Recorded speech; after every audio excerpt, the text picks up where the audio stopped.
nawaan ku wasi oo guskan halkan iyo halkaa kaa gelin oo siilkan kaa gelin oo dalool kastaan kaa gelin oo hooyadaabaan wasi oo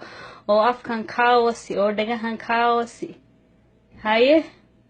marka ugu horeys let me tell you something wasida wax xun maaha because haddii wax la wasin qofna muu iman lahayn adduunkan ani meeshan waxaa adduunka ma iman lahaa ma jiri lahaa hadday aabbahay hooyaday wasin qof baa qof wasay daas waa u dhalanaa adi ma joogi lahayn adduunkan maaba iman lahayn hadduu hooyadaa iyo aabbaha aanay iswasin ya qof kasta xataa baranbarada dhulkaa maraysa iyo jiirka dhulkaa maraya jiir kale wasay baranbaro kale wastay wasida wax xun maaha nolol bay samaysaa creation bay samaysaa wayna dhashaa wasida waa qasab waa in wax la sameeyo waaye ya wasid caay maaha maxaa hadday caay tahay qofna muu samayn lahayn haddaa wasid caynayso hooyada iyo aabaha caayaysaa ya because hooyada iyo aabaha waxay ahayd inay iswasaan si adig ku dhalaan hooyadaa waxay ahayd inay lugaha furto aabahana waxay ahayd inuu dalolka ka geliyo haddii kale adi maa dhalan lahaynba anna maan dhalan lahayn qofna muu dhalan lahayn baranbarooyinkan multiply garoowe oo boqol intaas sii noqonaya may dhici lahayn haddaan iswasan marka maxaa waay wasidaan caay loo isticmaalayo it's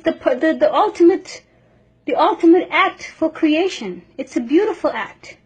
It's an act of high demand and command. It's not something disgusting. It's the very thing needed to create life. Somehow wasid عيني سان wasid عين مو أكاني wasid وقرح والله باهي لو ويل يراه يستا وقرح بدن ما يدعي لنا هدي وحي وصل لهن والله يوصل مركا وصل له إنما بيشير لهن هدي لي وصل لهن ماي سما سيسا لما تشير فرت لما تشير نوالي قصة دادي مركا وصل is nothing والله هذا وصل جد جن هو لا يبا حتى أسوصل هدي كلمات شوك لهن الدون كان ما بيمان لهن بر هذه عروتها هسه هذا ما يدعي لهن هدي أدلو بوصل أدنى وح وصل مركا وصدان عايز استعمال لسان iska dhaafa ay maaha wasid waa qurux nolol bay samaysaa yeah that's all maxaa kale haysan haddaba wasida meel iska dhiga maxaa kale jira yeah magac cusub aan idin hayaa hadda reer subxaanallah iyo reer astaghfirullah baan idin dhahayaa magaciina waxaa weeye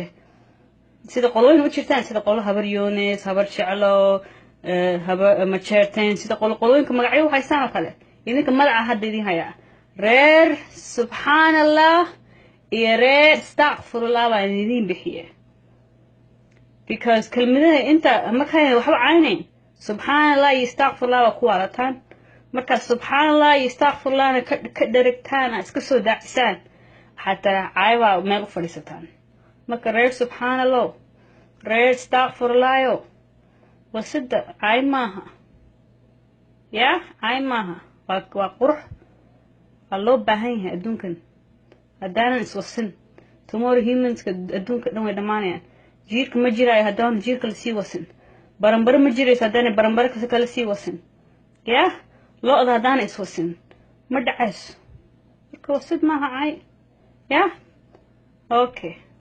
salaam